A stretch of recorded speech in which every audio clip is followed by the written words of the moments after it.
سلامونه. د ملي اردو ملي امنیت او پولیسو 1200 غړي د کومانډو له روزنیز کورس څخه فارغ شول.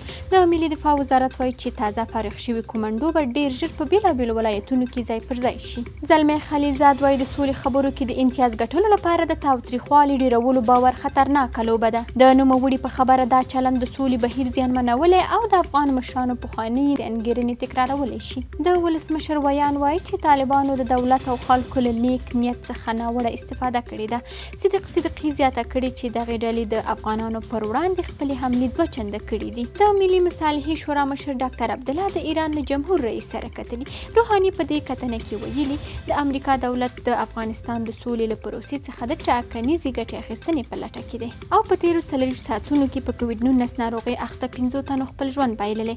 د عامې روغتیا وزارت وایي په دغه موده کې له 523 مشکوکو پیښو څخه د 80 پایلې مثبتې وي.